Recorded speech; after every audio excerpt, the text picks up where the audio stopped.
Salam damai sejahtera bagi kita semua. Bagaimana kabarnya? Hari ini kita akan belajar tentang pengampunan dan karya keselamatan Allah dengan kompetensi dasar. Allah mengampuni dan menyelamatkan manusia melalui Tuhan Yesus Kristus. Namun sebelumnya mari kita berdoa. Tuhan, kami hari ini ingin belajar pendidikan agama Kristen dan budi pekerti. Kiranya Tuhan yang memberkati kami sehingga kami semakin bertumbuh dalam Tuhan. Dalam nama Yesus kami berdoa. Amin. Oke. Kalau berbicara tentang Allah mengampuni dan menyelamatkan manusia melalui Tuhan Yesus Kristus, kita harus ingat 6 hal. Apa itu? Yang pertama adalah dosa. Yang kedua, pertobatan. Yang ketiga, pengampunan. Yang keempat, keselamatan. Yang kelima, baptisan. Dan yang keenam, melayani. Keenam garis besar ini tidak bisa dipisahkan. Kalau bicara tentang pengampunan dan keselamatan yang Allah kerjakan, dan ini tidak boleh diacak, dia harus urut.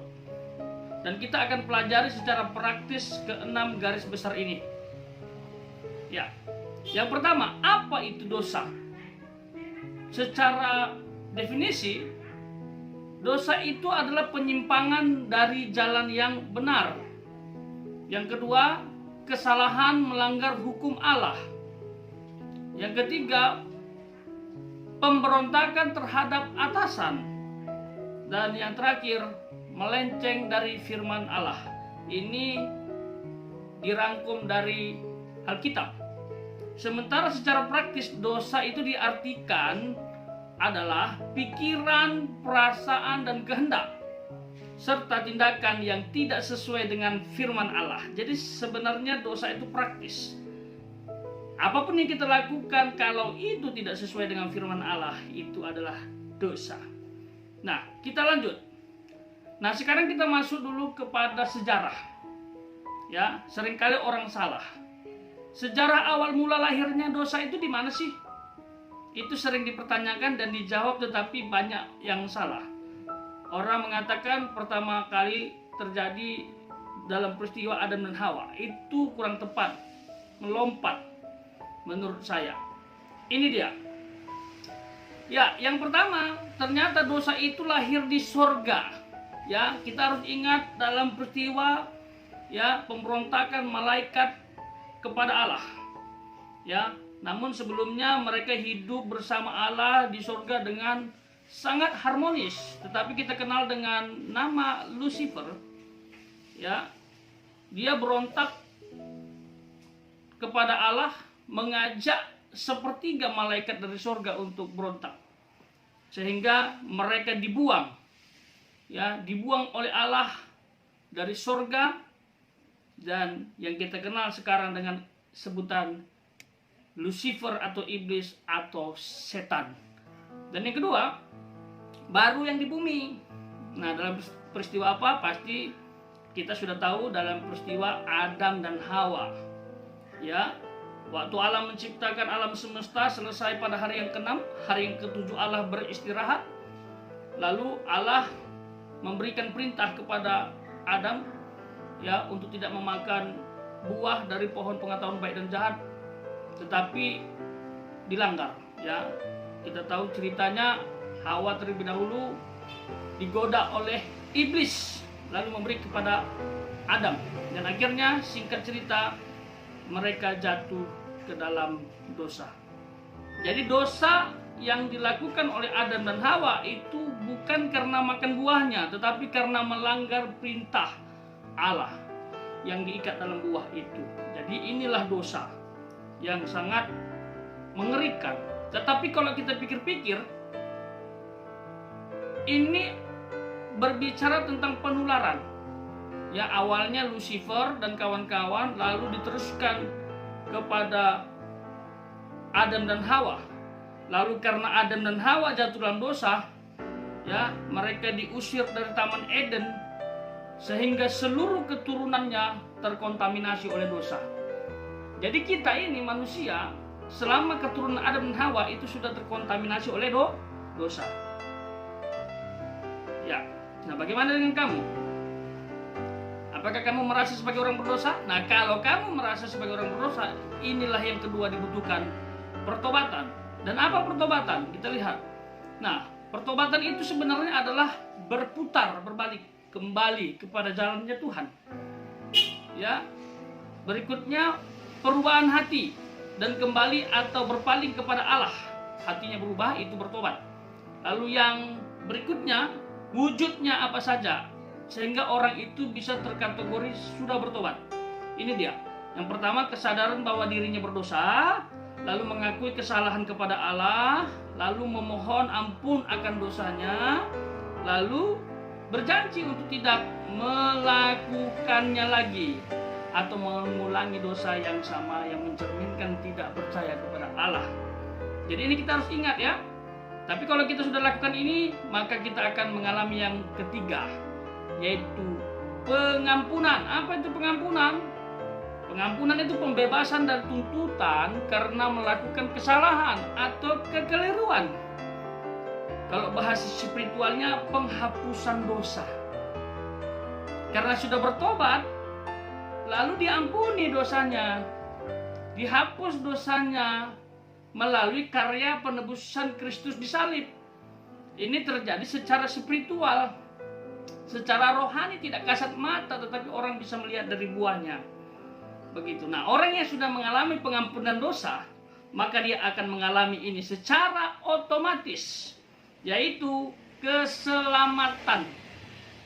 Apa itu keselamatan? Coba kita lihat. Keselamatan adalah karya Allah mengubah posisi orang berdosa yang percaya kepada Yesus dari maut kepada hidup. Ya, hidup di sini adalah zoe, yaitu hidup yang kekal.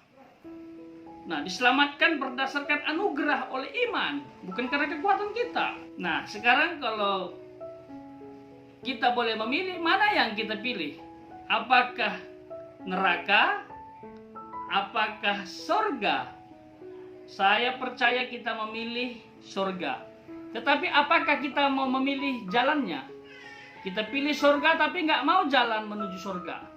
Ya, jalan menuju surga yang tadi. Kita mengakui dosa, kita bertobat, mengakui Yesus sebagai Tuhan dan Juru Selamat, menerima Dia.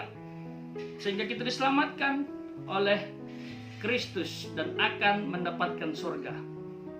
Kalau kita pilih surga, konsisten dong, komitmen dong untuk mengikuti aturan untuk menggapainya. Berikutnya, nah kalau sudah diselamatkan, kita harus memberi diri dibaptis. Apa itu baptis? Coba kita lihat, dan mengapa harus dibaptis? Ini alasan pentingnya. Karena baptisan adalah perintah Tuhan, ya.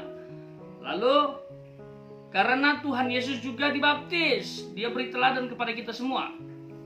Nah, berikutnya karena baptisan adalah tanda pertobatan. Jadi kalau orang sudah bertobat harus beri dibaptis, kecuali mungkin waktu belum memungkinkan karena aturan gereja. Ya, ikuti saja ya, selama itu damai sejahtera. Berikutnya karena baptisan adalah sebagai lambang kesatuan dengan Kristus. Mati dan bangkit bersama Kristus. Jadi waktu ditenggelamkan itu kita digambarkan mati dalam Kristus, lalu diangkat, bangkit bersama Kristus. Itu makna spiritual baptisan. Jadi baptisan itu keharusan bagi orang yang sudah bertobat karena ini tanda. Tetapi ingat, baptisan tidak menyelamatkan. Ada orang berkata kalau kamu tidak dibaptis kamu tidak akan selamat kalau mati. Bukan begitu, ya pengertian praktisnya. Ya, kalau orang tidak dibaptis, jangan-jangan dia belum selamat. Karena kalau dia sudah selamat pasti memberi diri dibaptis, berarti dia bertobat sungguh-sungguh. Yang saya khawatirkan kalau dia tidak mau dibaptis sampai akhir hidupnya, jangan-jangan dia belum sungguh-sungguh bertobat dan belum diselamatkan. Masa untuk memenuhi hukum Allah ini saja dia tidak mau? Ya, kalau dia mengasihi Tuhan, sungguh-sungguh bertobat, pasti mau memberi diri dibaptis. Dan waktu dibaptis, dia akan mengalami karya-karya spiritual. Dan itu berbeda setiap orang, tidak harus sama. Tapi yang jelas Allah bekerja saat kita dibaptis.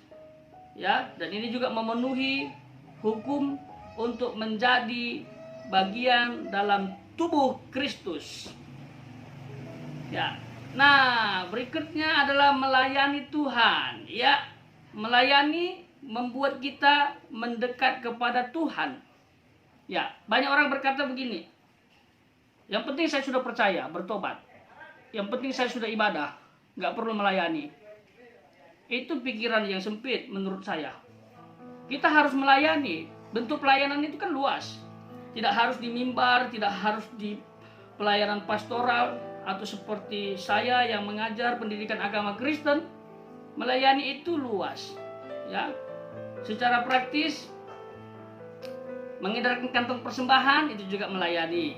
Ya, main musik di gereja juga melayani. WL singer juga melayani. Ya, jadi belajarlah untuk memberi hati untuk melayani, memberi diri untuk melayani. Jikalau kita sampai ke tahap ini, ya, itu sudah tergolong orang yang sudah membuka hati untuk masuk kepada kedewasaan rohani. Ya, jadi melayani itu penting. Kenapa? Karena Allah pun melayani. Dia datang ke dunia untuk melayani, bukan dilayani.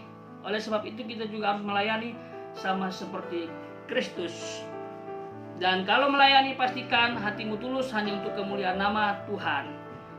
Nah, melayani adalah kesempatan memberikan yang terbaik untuk kemuliaan Tuhan. Ya, sekali lagi untuk kemuliaan Tuhan. Nah, jadi kalau disimpulkan, Allah mengampuni dan menyelamatkan manusia melalui Yesus Kristus itu ada 6 garis besar. Jangan lupa loh ya. Yang pertama apa? Dosa. Nah, dosa itu mengakibatkan stres. Ya. Kalau tidak berubah bisa menjadi stroke. Dan yang terakhir menjadi stop. Jadi hati-hati, dosa itu mendatangkan penyakit. Yang berikutnya harus bertobat. Kalau sudah bertobat, Tuhan akan ampuni dan diselamatkan, dan berilah dirimu dibaptis. Dan mari sama-sama melayani Tuhan untuk menyenangkan Dia. Dan ada loh upah melayani, yaitu mahkota. Mau mahkota enggak? Kalau mau mahkota, mari melayani Tuhan dan pastikan jiwa-jiwa dimenangkan. Ya, sekarang Mister minta kalian mengerjakan tugas ya. Mister sudah sampaikan materinya. Sekarang kalian membuat refleksi pribadi terkait dengan pembahasan kita ya, dengan menjawab 4 garis besar. Ya, ini dia 4 garis besar kalian kerjakan. Yang pertama, diawali dengan memuji dan memuliakan Allah. 2, mengakui dosa dan memohon ampun kepada Allah. 3, memohon penyertaan Allah, mengucap syukur atas pengampunannya. 4, menyatakan komitmen kepada Tuhan untuk dibaptis dan melayaninya. Ya, jadi ini adalah doa pengampunan secara pribadi. Kamu kerjakan, ya.